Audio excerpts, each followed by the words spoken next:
ये सूचना मिली कि व्हाट्सएप ग्रुप में कुछ लोगों ने जो जीवनावश्यक दवाएं हैं कोविड और ब्लैक फंगस से संबंधित, म्यूकोरमाइकोसिस से संबंधित, उन दवाओं की कालाबाजारी कर रहे हैं। और इस सूचना का आगे नियोजन किया उन्होंने गुंडा स्क्वाड की मदद से। गुंडा स्क्वाड ने एक छद्म ग्राहक तैयार किया जिसे इन मेडिसिन की जरूरत थी, और उस छद्म ग्राहक के माध्यम से, जिसका नाम सामने आया था सबसे पहले गौरव जयंत जगताप का, जिसका कि बुमकर चौक वाकड़ में गौरव मेडिकल स्टोर्स है, वहां उनसे संपर्क करने के बाद उसे हिरासत में लिया गया। उसके तुरंत पश्चात जो अगली लिंक कड़ी मिली वो अमोल अशोक मांजरेकर की, जो गणेश मेडिकल पासान सेल्समैन का है, उसका सेल्समैन है। और फिर गणेश काका कोतमे का लिंक मिला, जो यूनिवर्सल हॉस्पिटल कस्बा पेट पुणे का बाउंसर है।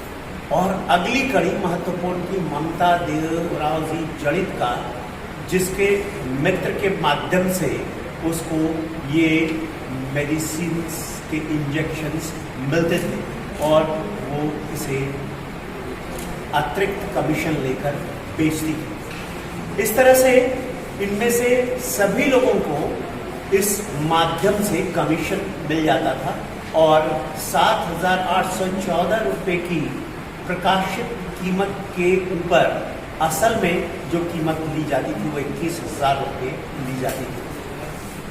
और उसी तरह से जो ये मेडिसिन है डी लिपाजमोल एम्फोटेरिसिन बी, जो कि म्यूकोरमाइकोसिस अर्थात ब्लैक फंगस के लिए बहुत ही जीवनावश्यक और जीवन का बचाव करने वाली इंजेक्शन है। और दूसरी मेडिसिन जो साइटोकाइन स्ट्रॉम आने के बाद बेवासिजुमैब इंजेक्शन ऑप्टेमरा कैटेगरी का है, जिसकी कीमत 54,000 रुपये थी, और उसकी 65,000 रुपये कीमत में इसी लिंक में आगे प्रदीप बाला साहब रोडे बेच रहा था, और जो प्राप्ति मेडिकल स्टोर्स का मालिक है। तो इस तरह से 5 आरोपियों को हिरासत में लिया जा चुका है। एक आरोपी अभी लिंक में पकड़ा जाना बाकी है, उससे आगे के लिंक का पता चलेगा कि इसके रिसोर्सेज जो है, कहाँ से ये दवाएं उन्हें मिलती थी। तो ये सारी कार्रवाई बहुत ही शानदार तरीके से की गई, और भारतीय दंड विधान की कलम 420 और औसत कीमत नियंत्रण आदेश 213 और जीवनावश्यक वस्तु अधिनियम 1955, और उसी तरह से जो सौंदर्य प्रसाधन अधिनियम, औषध और सौंदर्य प्रसाधन अधिनियम 1940 के विभिन्न धाराओं के अंतर्गत मामला दर्ज किया गया है।